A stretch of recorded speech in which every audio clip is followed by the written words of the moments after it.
Bom dia, boa tarde, boa noite. Não sei que hora que você vai assistir a essa aula, mas aqui é o professor Marlon e esse é o canal Prof. Marlon Murari, Bizus de Direito do Processo do Trabalho. Canal que tem como objetivo te ajudar a conquistar a sua aprovação na OAB.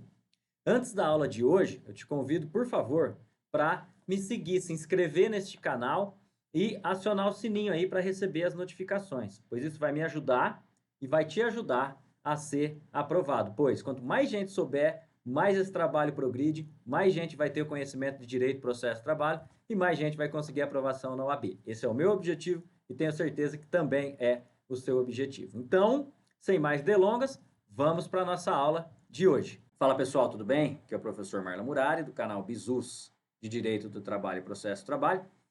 E na aula de hoje nós vamos continuar falando aí de salário, né? Tipos de salário, ou seja, que integram o salário.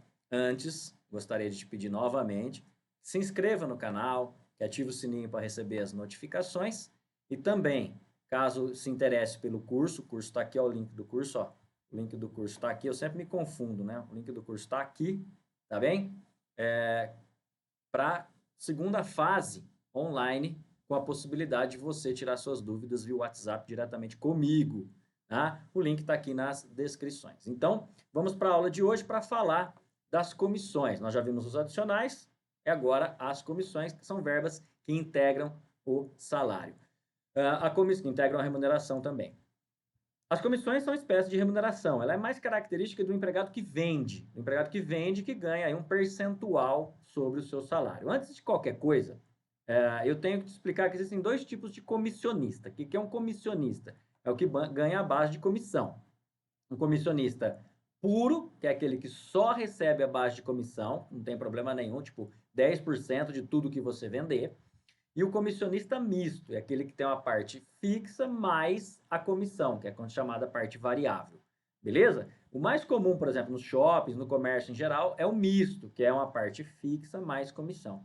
Mas pode acontecer também de ter aquele empregado vendedor comissionista puro, que só recebe a base de comissão.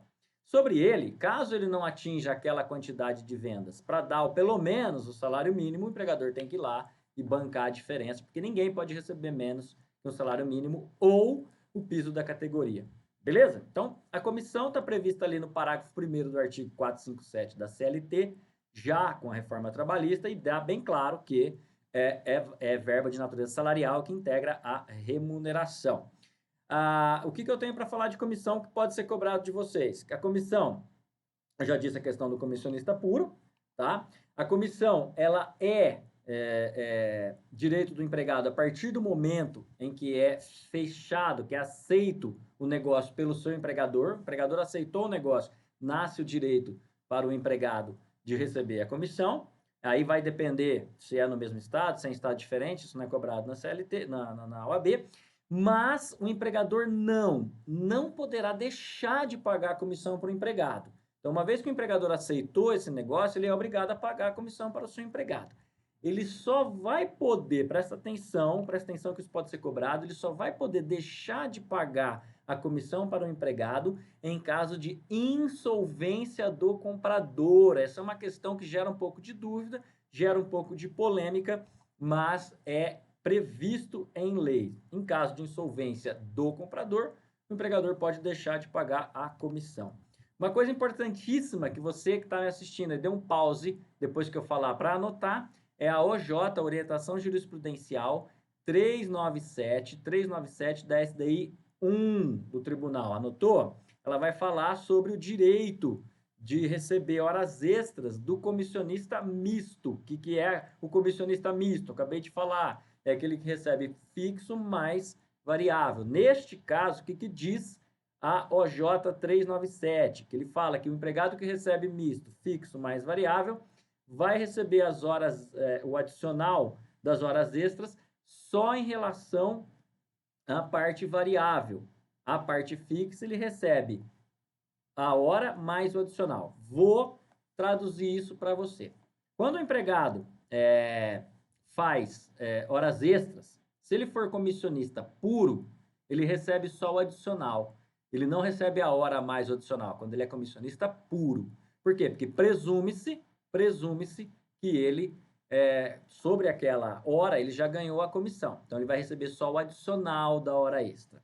Agora, quando ele é comissionista misto, ele recebe uma parte fixa e uma parte variável. Sobre a parte fixa, ele recebe a hora mais o adicional. E sobre a parte variável, sobre as comissões, ele recebe só o adicional. É isso que fala a OJ 397, anota para não errar. Agora, o que você tem que saber também, que tem uma exceção a isso? É o caso do cortador de cana. Cortador de cana, anote, OJ, Orientação Jurisprudencial 235 da SDI 1 do Tribunal. 235, dá pause e anote. Que diz assim, o empregado que recebe salário por produção, lembra do salário por produção? Já demos o conceito.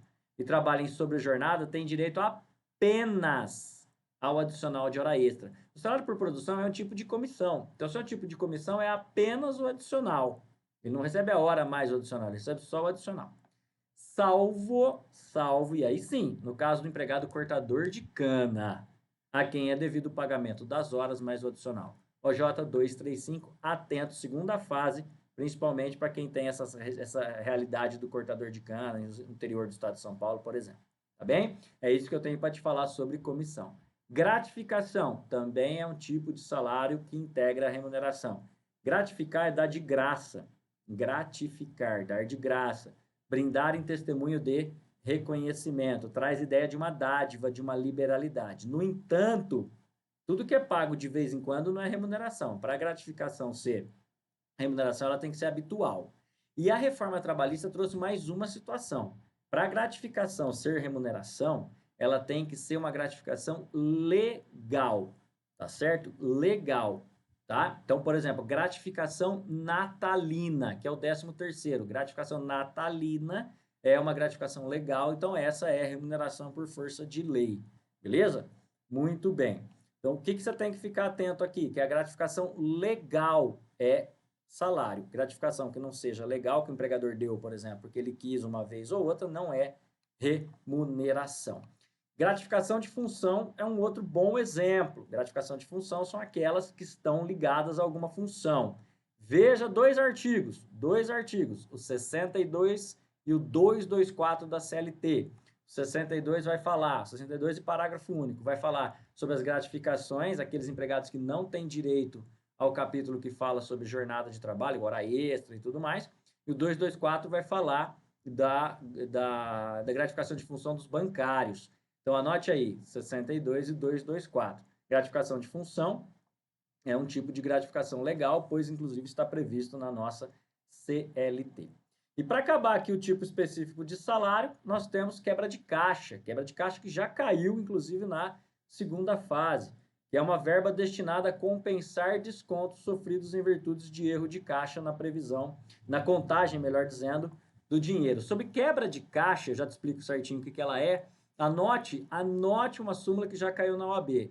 247 do Tribunal Superior do Trabalho, 247, que fala: a parcela paga aos bancários sob denominação quebra de caixa é salário, possui natureza salarial, integra o salário do prestador para todos os efeitos. Ele, lógico, fala do bancário, mas se não for bancário, também tem natureza salarial. E o que é quebra de caixa, professor? Tem a previsão seguinte, que o empregado vai receber uma verba todo mês para compensar os descontos que ele sofre quando o caixa dele não bate. Então, imagine que o caixa dele tinha que ter dado 1.000, deu 980. O empregador vai descontar do empregado os R$20. No entanto, todo mês ele paga uma prestação lá, uma verba lá, a título de quebra de caixa. Tenha dado ou não tenha dado diferença no caixa, o empregado recebeu essa quebra de caixa para quando der a diferença, o empregador poder descontar. Então, isso que ele recebe a título de quebra de caixa tem, sim, natureza salarial, por força da súmula 247. Gostaram? Fechamos tudo aquilo que integra o salário.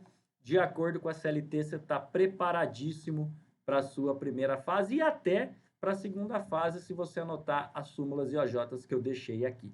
Gostaram? Então, de novo, curta, compartilhe, divulgue para a maior quantidade de pessoas que você conhecer que queiram prestar a OAB. Primeira e segunda fase.